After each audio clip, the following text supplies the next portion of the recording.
Who's this on your lap? I've got Pumpkin here. It's kind of a big chair, but hopefully she'll sit here. Hi, Pumpkin. Charlotte's like tired from her day, so didn't seem to want to cooperate. So I figured I'd bring. Oh, that's awesome. Okay, so I'm recording the video. Hi, Ryan, and welcome to the Animal Voices show. Hi, how's it going? Great. How are you and Pumpkin doing? We're doing pretty well. Yeah, I actually got this chair specifically so I could have the pig sit on my lap. It's a little wider than the normal chair, Right. so. I follow you on Facebook, and I actually read that story about how you got a great deal on that chair. So Yeah. thank you so much for being on the show today to tell us about your animal activism. I've been following you on Facebook for over a year now, and we had the pleasure of meeting at last year's Animal Rights Conference in Washington, D.C., to which you brought Charlotte the pig. Right now you've got Pumpkin on your lap. But before we get to that, I'm really interested to know about your vegan story. Can you please tell us about the journey in your life that led to you and your veganism? Sure. Pumpkin's gonna jump down on me here. So what happened for us was my dad died at the age of 63, and so he died. At first, I think my reaction was to assume I was going to die young from some heart-related thing, and so we had watched Food Inc. not too much longer after that, and that was, I think, the turning point. Just it really boiled down to seeing that animals were dying.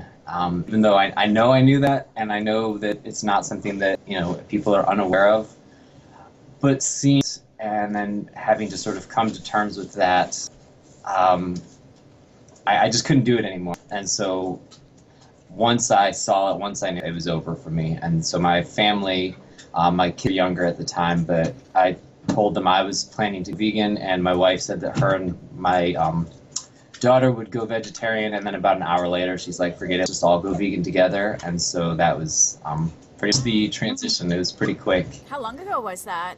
That was 6.5 years ago. Wow, I'm stunned. That's been a short journey for you, and you've done so much. So our first interview today was about micro sanctuary movement and understanding that you don't need to own a farm property to create an animal sanctuary. Now you yourself, you live in a condo, and you have done just that. You live with 3 pigs named Charlotte, Millie, and Pumpkin, plus a new family member named Beatrice the chicken, and then there's also Tesla the rabbit, and then there's the humans who you mentioned. Yeah. So can you start by sharing with us the stories of these animals and how did they come into your life in your home? Yeah, and can we pause real quick, and I'm going to let Pumpkin out the room real quick. Sorry. Come here, Pumpkin. Let's this way. Come here. Come here, Pumpkin. All right, sorry about that. Okay. Grab Beatrice while it's out. Hi, Beatrice. Beatrice isn't wearing her diaper. She isn't, yeah. Danger You might here, have some accidents. Yeah, that'll be okay. I've lived with chickens myself, I know. Okay, so please do share with us the stories of these animals and how did they come into your life and home?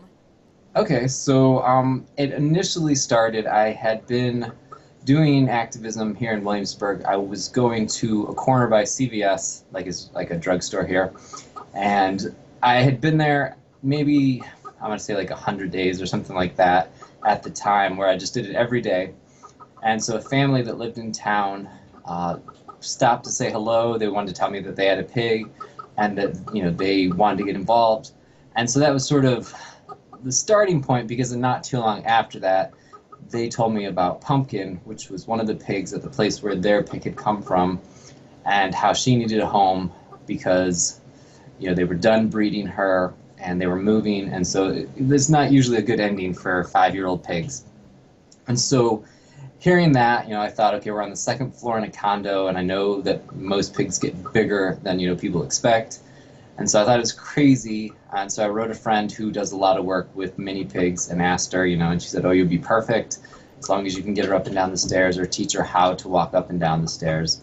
And so we agreed to adopt Pumpkin, and then in the process we'd read up on pigs and found out how, a lot of times in the wild the families will stay together, especially the females. So that's when we asked to bring Charlotte with her mom. And so they were happy that Pumpkin was finding a home. At the same time, I think they would have, dropped her off at, the Humane Society, or, possibly euthanized her, had there not been someone volunteering. So they did give us Charlotte along with Pumpkin, and that was the start of it. And so that's how we got those two. Millie, the same friends who had told us about Pumpkin, they tried to adopt Millie from a farm in town that had 50 pigs, and the person said their mom owned the land and said, get all the pigs gone. And so one of them was Millie. They tried to adopt Millie. Their pig hated her, flipped the table in the kitchen, destroyed, like the kitchen trying to get at her. And so we're like, well, we'll help out. We'll watch her to give your pig a break. And yeah, Millie's here a year later. So that was Millie. Tesla the rabbit, I would always see a rabbit out in Colonial Williamsburg when we were with the pigs. And so I thought, that'd be like a cool mix to get like a larger rabbit to just hang out with the pigs from a rescue. And then we went to a rescue party, and you could just like interact with the rabbits and, get down in their cages with them. And so Tesla let me pick her up and hold her for like 2 hours. And so even though she wasn't the larger rabbit that I was thinking that, be good with the pigs, like she does really well with getting along with them. And then Beatrice's story is she escaped from an egg farm. And that's our story because that's the one that the FBI needs to hear. So I've heard that. But yeah, I mean, and I honestly don't know the full story, and it's always best to keep it that way. So for all I know, she just walked off the farm one day. Right. So I understand, like she's been genetically modified to lay probably about 300 eggs a year, and that's what really breaks down a chicken's body and drastically shortens their lives. Otherwise, they can live for quite some time. So can you tell us about the implant that you've had placed for Beatrice? Yeah, and it hasn't happened yet because you have to wait for the first egg, and so we're not really sure how old she is because of her story. But yeah, it is amazing how many people I meet who have backyard chickens and think they're doing this great thing and giving these chickens this great life, and to some degree like are, but at the same time don't realize the cost on the body of the chicken. And so the implant, what it is essentially it goes in their back and it releases a hormone that will stop them from producing an egg. There is a way to spay chickens, but it's very dangerous, and then even then they still have the eggs inside them, just not fully developing, and so there's still issues there. So this is the safest way, but there's not many people who do it. So again, the price is, it's up there in terms of like it's way cheaper to have 3 pigs than it is to have 1 chicken, which I think a lot of people don't get when they, think sanctuaries. You call them up and say, I found a chicken, and they're not factoring in the cost of things like that, where if the sanctuary, and I know they all want to do the very best that they can, but cost-wise, it could cost us potentially $700 per year just to get her implanted. But the alternative is, at 2 years of age, she may already have acquired ovarian cancer, or if not, like something that's going to kill her or make her life very painful. Yeah, that's a reality for a chicken that's been bred for the egg-laying industry. And I just want our listeners to know that chickens in nature are only meant to create about 15 to 20 eggs a year. So popping out 1 egg per day is not natural. It's very hard on the body. Yeah, I always say to people, you think of like a female human cycle being like there's about 12 times a year. And so in the wild, it might not have been like the same, I guess, spread out period, but they would have, essentially that 12 eggs, and it has that same toll on the body, even though it's not the same exact process, chicken versus human, but it is a pretty similar toll that it takes in terms of taking all those resources away from her body, to produce that egg. And so to go from 12 to 350, which is what the ISA brown, I guess, is the type of chicken that Beatrice is. Yeah. Essentially, they lay 350 eggs, and even when you look in the backyard, farmer guidebook, where you're talking about how great what they do is compared to, regular farms or whatever, or factory farms, they say in there, don't expect them to live past 2 years. Like they're going to wear themselves out because of this. So it's like they even acknowledge the toll it's taking, but for some reason it doesn't go that step further of like, okay, maybe we shouldn't be doing this. Well, most people are familiar with what it's like to live with a dog or a cat, but pigs or a chicken is a whole different story. So, Ryan, what is it like to live with three pigs, one chicken, and a rabbit, and then there's the humans too? Yeah, I mean, it's awesome. Like, we love it. Like, every day you wake up excited to see them. There's typically I wake up on either the couch or on like a mattress that's pushed into the couch with the pigs laying next to me, and never next to the pig that I went to sleep next to. There's always someone that's squeezed in or climbed on top. And then my wife will sleep with the Yorkie on the couch, and then a rabbit will come jumping through whenever. And then Beatrice is the only one that has a bedtime and like an actual bed area just to give her darkness so that I think and maybe we're not correct in this, but I think she's a little more light sensitive in terms of the cycle of laying and stuff like that, because I know that sometimes they'll mess with lighting to try to make them lay more, whether it be just constant lighting or shutting it off all the time. So we do try to keep her pretty consistent because I'm up till 4 in the morning usually, like working on stuff.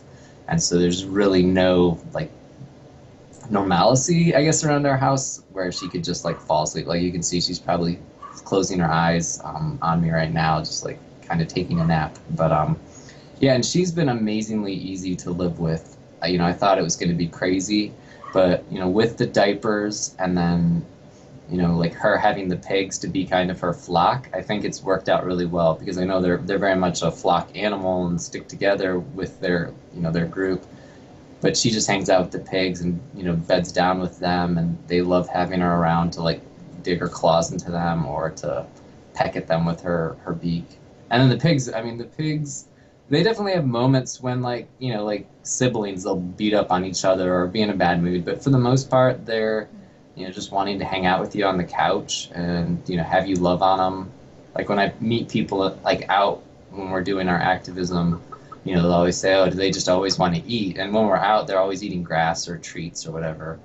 But you get home and they just want to get in your lap and sleep with you. And yeah, like it's like all 6 of the animals that live in our house are just the dog's probably the hardest one to live with. They seem Like, they seem all very cuddly. they are, yeah. I mean, like Beatrice will fall asleep on you. The rabbit, she's a 2 in the morning friend, but she'll like come out then and want to like be loved on. And the pigs are always about following you around and laying down on your lap. So yeah, I mean, it's like there's never like a moment when you can't find someone to go hang out with and make life seem a little better. Wow. Well, I know that many of your days are spent taking out one or two of your companion animals out into these busy trafficked areas in your town and you take them to graze on grass while many people come out to meet them. Can you tell us more about how this works? This is part of your activism. Yeah, I mean, and that's like I remember when I first took Charlotte out and we ran into a bunch of college kids, and like it was the first time I'd sort of had like the here's a pig and here's people meeting them, and there's so many saying like, oh, I don't want to eat meat anymore, or I want to go vegan.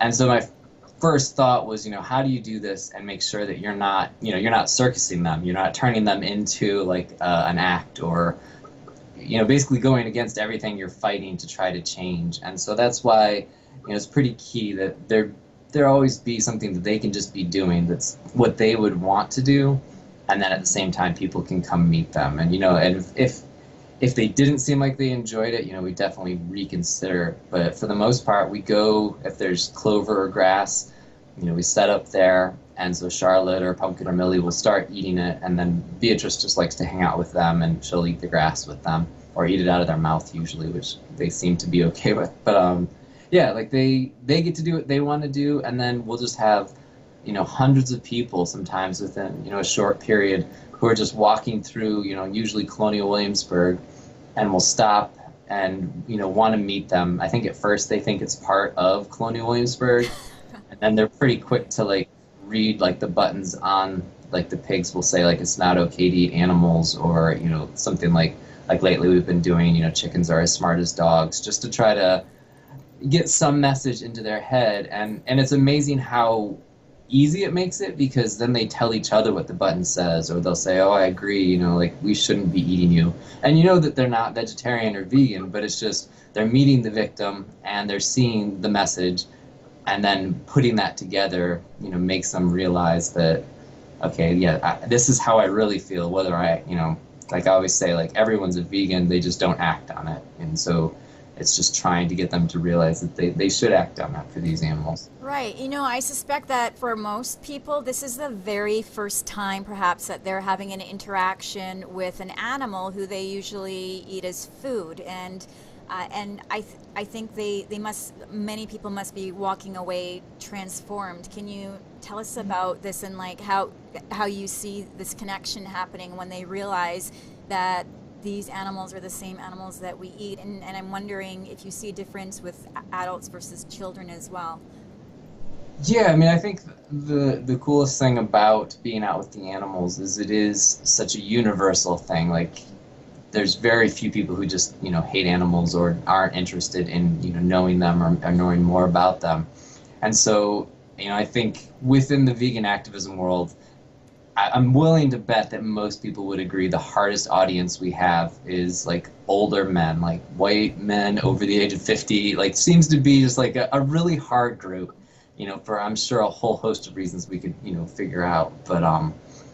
But even with those groups, within that group, I'll have like the old man come over and, have like the bacon joke at first. And I think, a decent job of figuring out who's just trying to be a jerk and who's trying to, just like voice the thing in their head that they need to get out to move forward.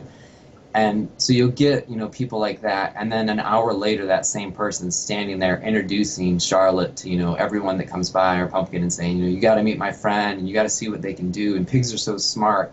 And so you've seen from like the I need to make a bacon joke to the this is my new best friend that I can't wait to, tell people how amazing they are because it's changed how I see them. Or even you'll meet pig farmers because, I live in Virginia, which is not as bad as probably North Carolina, but, pretty bad. And so almost everyone, I think, knows a pig farmer or was, it seems, when I'm out there. And so when they meet them and then see how, clean they are and hear about them living in a condo, I think they kind of knew that the way they kept them had a lot to do with, how clean they might be or, how friendly they might be. But when they see them, a lot of times you'll have them say, like, this totally changes my perception of, how I viewed them or stuff like that. So even in those hard, the hardest of target areas, you feel like you're making an impact. And so then certainly with like kids, you definitely feel like they're picking up on, the subtle message. And then we try to, like I have for Beatrice, like PETA has their Chicken's Life, like little comic books. And so we try to hand those out. There's anything, I guess, like gentle that we can give out to kids to like get them to read about it. Or I have like the book I wrote about Anita. And so like if I have those with me and it seems like a kid's really, enthusiastic about, meeting the pigs, I'll just give them a copy, because I figure, that's exactly what we're trying to do is sort of get the message to those kids. But go ahead. Yeah, I'm just wondering, like, have people actually come from these interactions and said to you, like, I want to go vegan now, or I'm going to stop eating animals because of Yeah, this? yeah. I mean, I'd say, it might not be daily that I have like that direct, like, I'm going to do this, but I'd say within a week of being out there 7 days, we probably have, a dozen interactions where they say something like explicitly like, as a result of this, I'm, going to change or I'm going to not, eat, whether it be pigs or meat or go vegan. There's a lot of that. Like you definitely get a lot of direct feedback that sounds like, they've definitely changed. And I know, it's hard because people can watch Earthlings and then turn around and, go to Outback. And so people have a pretty good psychological defense mechanism against accepting what they know is true. Well, But yeah. I definitely think, and that's one of the things I've been trying to address with making the new leaflet that has the pictures of all our animals on the front, and then on the inside, sort of the story of what's happening to those animals, everywhere else, to try to give them like the actual animal they remember, the part of their vacation that they think of as like, a lot of people say it's the best part of their vacation.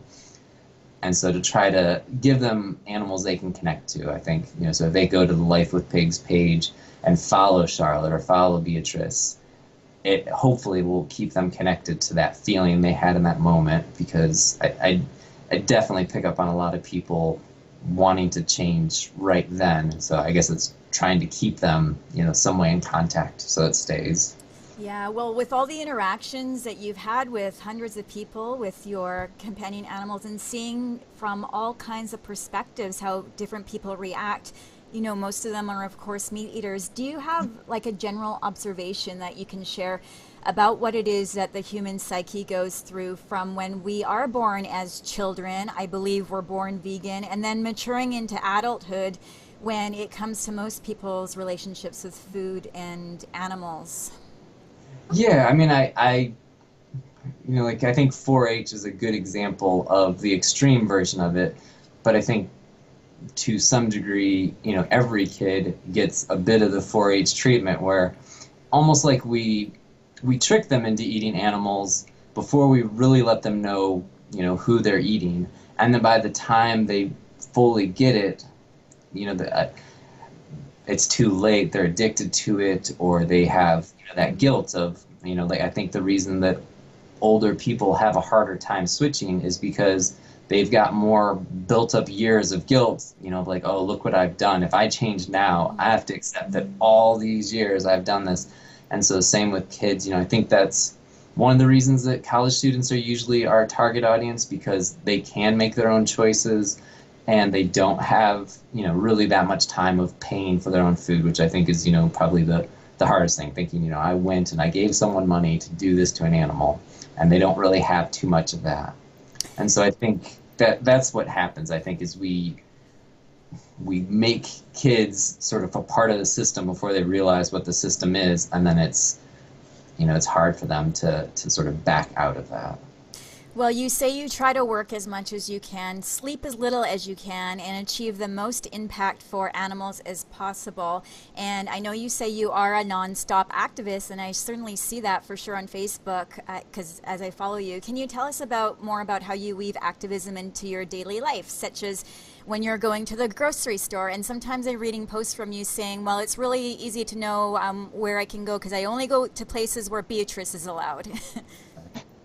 Yeah, I mean, it helps when I can bring any of the animals in. And I mean, so much of that is from me. I mean, going into a store where you see in someone's cart, like, especially like if I see a package of bacon, it takes a whole lot of, I guess, like stamina or, like effort to not like go up to them and say, do you realize, and explain how bacon gets to be.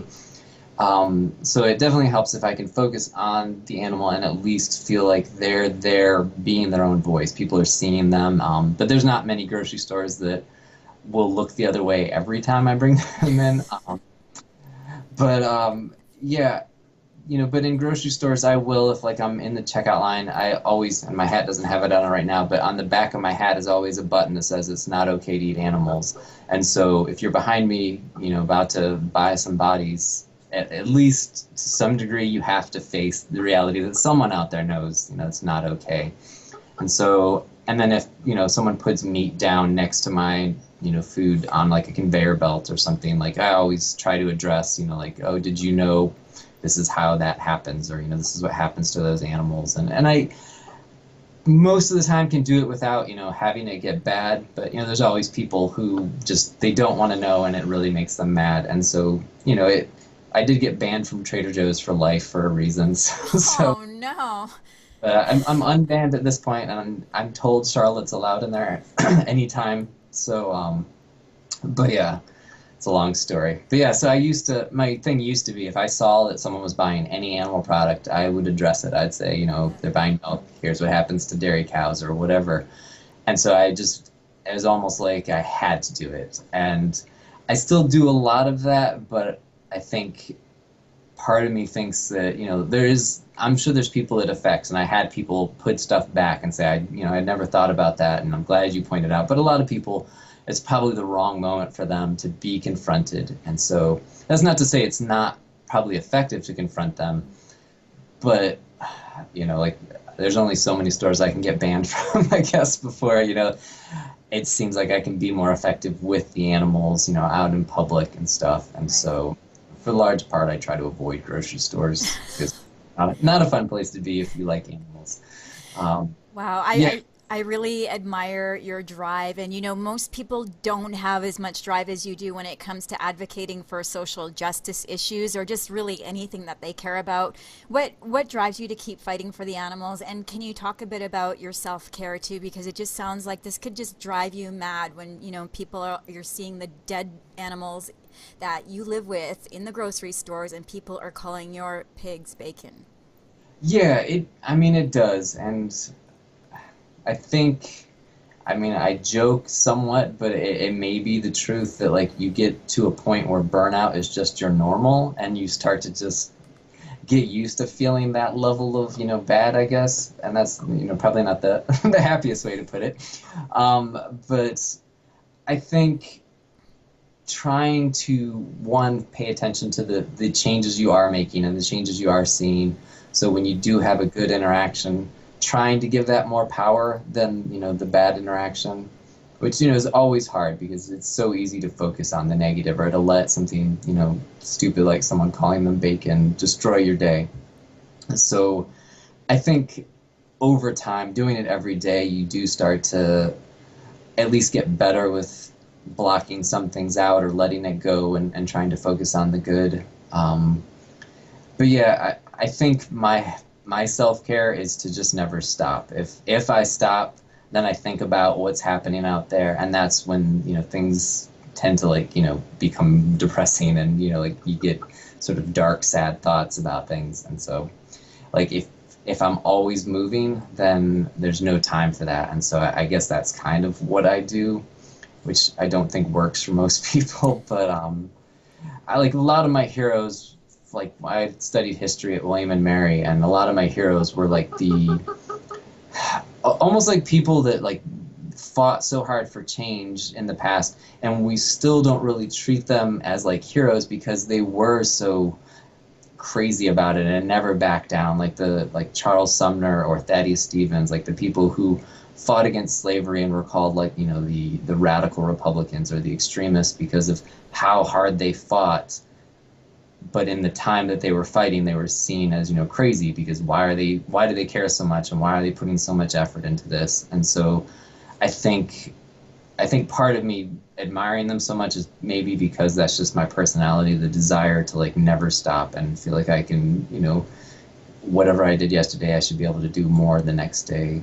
So yeah, I'm definitely not the go-to person for self-care advice. That's for sure. But I want to say that a lot of activists say that their self care is they'll go to an animal sanctuary, but hey, you have one at home.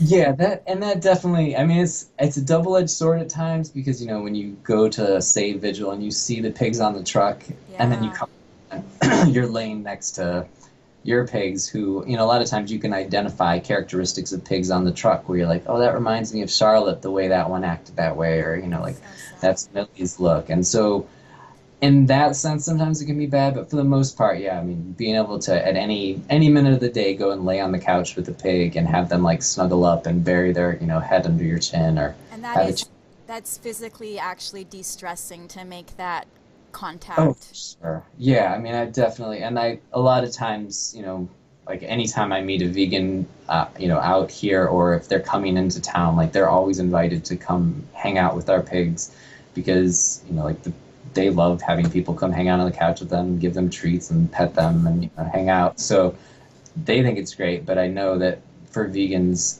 who most of our life is seeing the awful in the world, it's really nice to see, these three pigs that are like a family just getting to have, the, hopefully the best life that they can have. And so, and, now having the chicken here to kind of add to that where people can see, just how good life can be, when you try. So Right. Well, you talked a little bit about the leaflet that you've created to give out to people who you think have been positively affected by their interactions with you and the animals. On the leaflet, you speak about speciesism and that taking freedom away from animals makes us into bullies. Can you tell us more about this message that it is that you want to impress on the people who you meet on the streets? Definitely, yeah. I mean, I think a lot of times when I think about like what we're fighting for and why it's so important, it's easy to put it, or easier to put it in terms that I think most people understand. And I know there's like a certain amount of controversy because sometimes people, I think, misplay that hand where they'll take it in a direction it shouldn't be taken, and it can become offensive to certain groups to like have certain things compared that maybe shouldn't be in the way they are. But I think people relate to the idea of, like, say, bullying, or they relate to the idea that, slavery is wrong or that rape is wrong. And so if you can show, that connection there, it helps people not feel as comfortable about that thing. And so, with bullying, there's definitely that push of, we shouldn't treat people, the way that, we see a lot in schools, or, like obviously now with a lot of the Me Too movement, where there is this, sense of like people using power over others. And so if we can help people see that taking an animal, taking all their freedom away from them, forcing them to do whatever it is we want them to do for their short lives, and then killing them, to not see that as bullying. I mean, it would take an insane amount of effort to try to come up with an explanation where it isn't bullying, because how do you deny a living being all, like, everything they want, and not feel like in some way you're using the old might makes right justification for your actions, which no one feels comfortable with, in any other scenario. So why is it okay, if you're doing it to Beatrice or to, Charlotte? Yeah. And Beatrice, she just, just looking at her right now, I think all animals are beautiful. She's a beautiful animal, but I think it's just wonderful to be able to see her and appreciate her. I imagine it's the same for the people on the streets. A lot of people identify chickens as sort of like, chicken, that's something I eat, or chickens in the masses at the grocery store, they're dead bodies. But this is a real, living, breathing, beautiful animal. She's enjoying your affection right now. And I just want people to appreciate that, as I'm sure you do.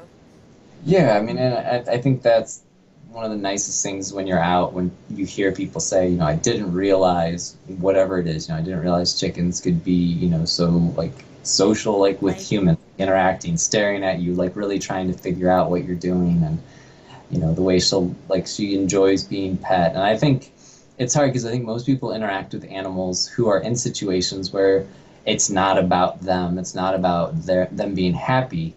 And so their view of humans isn't going to be as rosy, whereas when they meet Charlotte, Pumpkin, or Millie, or, Beatrice, it's animals who their whole day, everyone around them is trying to, like, love on them, or, make sure they have what they need, or, taking them to do, things that they enjoy.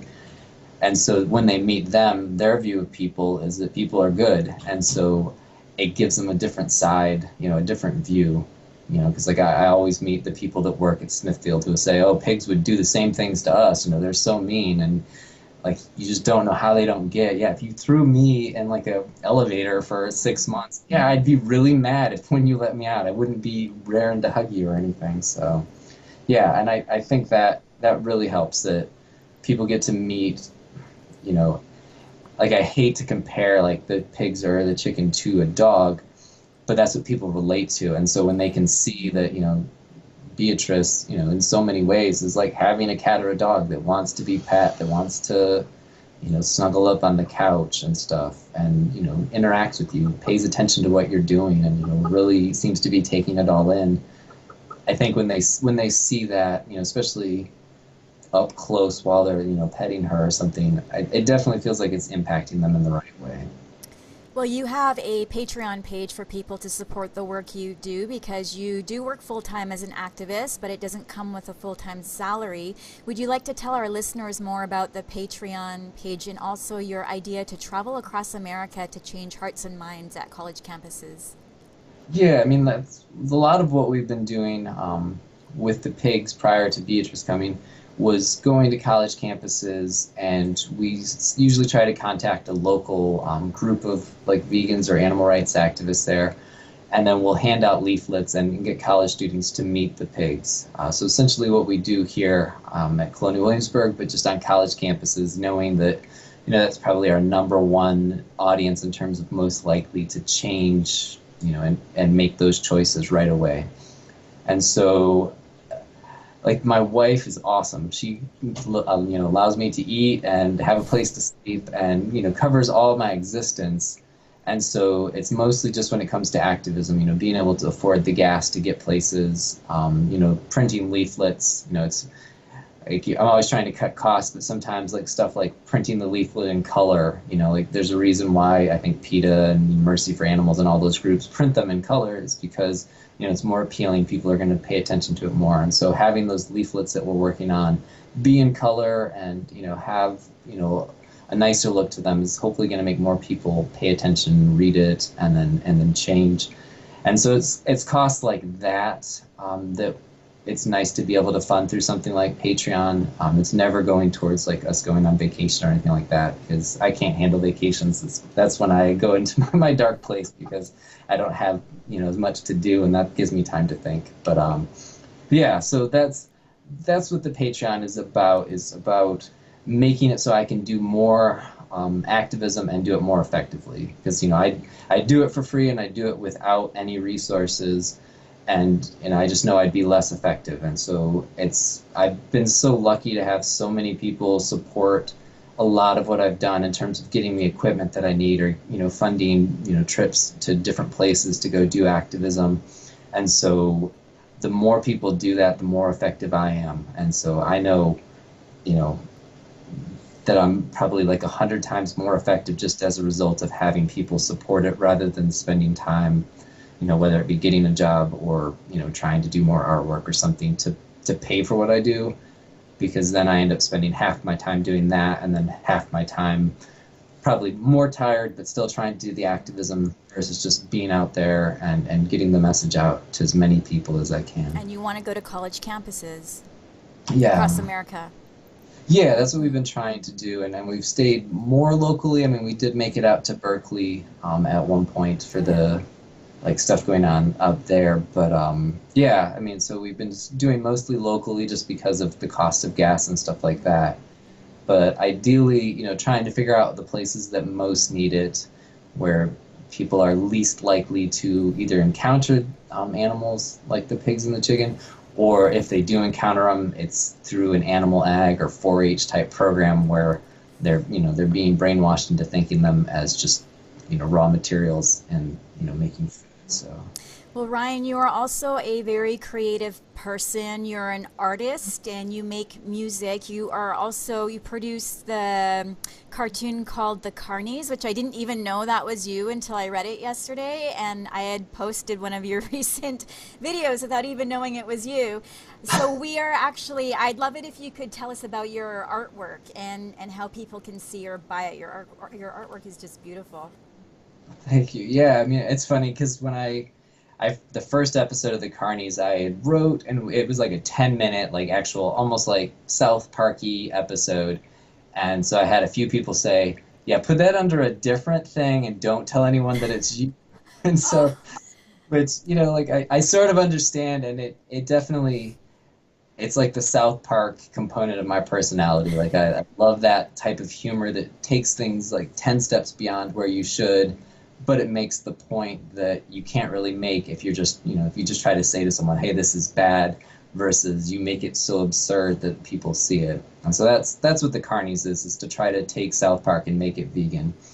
And then, and then the Life with Pigs webpage, lifewithpigs.com, I post all the artwork that I paint, which is usually just like to fun stuff, like with Beatrice's implant. The doctor has to get 2 of them at once, and it's $700. So just to fundraise stuff like that, it helps if I can sell some art to cover those costs. And so I post a lot of that there. And then like one thing I'm trying to work on now, and I've been meaning to forever, but I want to create sort of and I've never read comic books, so I'm the worst person to do this, but sort of a superhero, like pig or something like that. Like I'm thinking like Teenage Mutant Ninja Turtle type story where they somehow become morphed a bit and then try to help animals. But I Wow. don't guess kids to relate to, because I think that's another part of the Carnies is to try to get a younger audience who might be laughing at bacon jokes one minute, but then see something like the Carnies and laugh at it, and then realize that they're actually laughing at like their own bad choices or cruelty. And so, Right. um, but yeah, and I mean, anything I can do art wise, like we wrote the book about Anita. Um, I feel like I'm sure there's a bazillion things I'm Is that forgetting, but Anita yeah, Crimes? yeah, Okay. yeah. Can you maybe tell our listeners a bit about that? We've had her on the show before, but for people who are maybe just tuning in for the first time. Yeah, so the story is basically around when she gave water to the pigs up in Canada, and then they tried to put her in jail for 10 years, saying that she had criminal mischief, tampering with their goods, and I mean it was absurd. But so what I did is I took it and I turned it into a Dr. Seuss rhyme, and then just did some illustrations to sort of tell the story of here's this person that cares about animals, wants to do good by them, and then the other side is these people who want to put you in jail for caring because they just want to make a profit. And it does end happily with the bad guys deciding to like start a sanctuary and stuff, so it tries to not make them the deep Wow. dark, which I think was in large part Anita wanted that. I don't think she in any way wants to like make anyone seem evil. So Anita's a very sweet, kind she person. is. Yeah. Yeah, she's also a gift to the animals, as are you. Now, we're going to be ending the show with a song called the song is called A Call to Stand Up for Pigs, and you wrote this song, and I was watching the video to go with it on YouTube yesterday. It really struck me. You were mentioning the Pig Save vigils before, and I'm wondering if you can tell us about the meaning behind this song and the video that goes with it. So yeah, it's like I never really know what I call them officially. So, but if it's the Rise Up, Shut 'Em Down song, like it went along with like we on February 1st we all went to like I don't know 300 people maybe 200 people somewhere around there. Went to Tar Hill, North Carolina, which is the largest pig slaughtering facility in the country, I believe.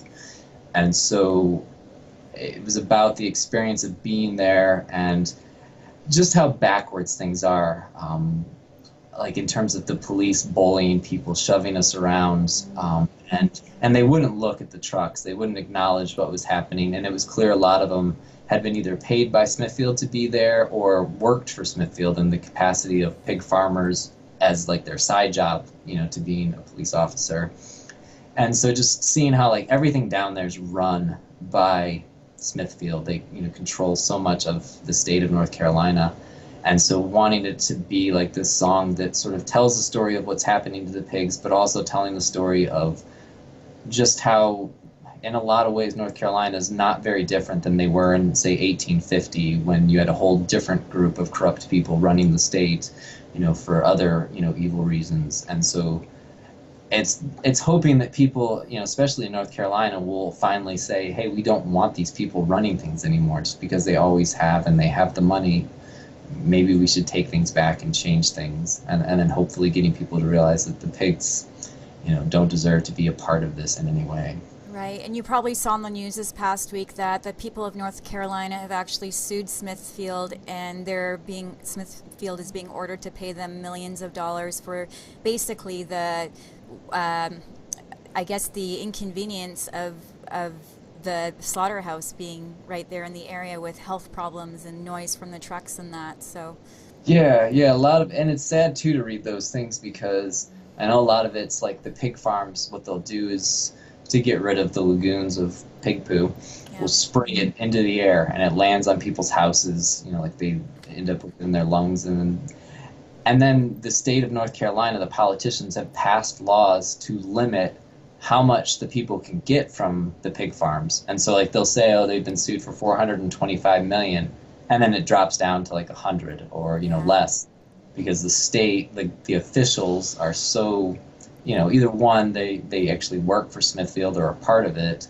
or two, they're paid by Smithfield to keep things in their favor. And so Because right after the first court case, you saw they passed a new law saying that you can't, sue them for any of these things, and anything that's happening that's a standard practice is okay, and like all these things to protect the company against the citizens that they're supposed to protect. It's hard to understand that we live in a world where that's possible, because we think that's only something that happens in the past or in movies. But it's clear that the people of North Carolina are not a priority to the politicians of North Carolina. So yeah, it's depressing when you read about North Carolina. It's a very backward situation for sure. Well, maybe we can end on a more positive note. So let's try to think of that to end the show. Is there something positive that you would like to leave our listeners with? Yeah, I mean, I think things are changing, and I still believe that in a very, very short time, we could go from feeling like this is going to take forever to how do we end up with it all happening, because no one in 1860 thought slavery is going to be gone within 5 years. Like there's probably not a person alive that even dreamed that. Most optimistic person alive didn't think that. And so I think we have to keep that in mind, because things are changing so rapidly. And it's not like, any other social justice movement in the past had sort of a real swell of support going into things changing. It usually was, you never think it's going to change, and then all of a sudden you can't remember how it was ever, not changed. And so I really think that we're going to see just this explosion of, vegan, ideas and morality just spreading throughout the consciousness of the world. And we're going to wonder, why do we have to do anything? Why are we fighting so hard? This seems so easy. But of course, I think, that's because there's so many people out there fighting so hard to change things.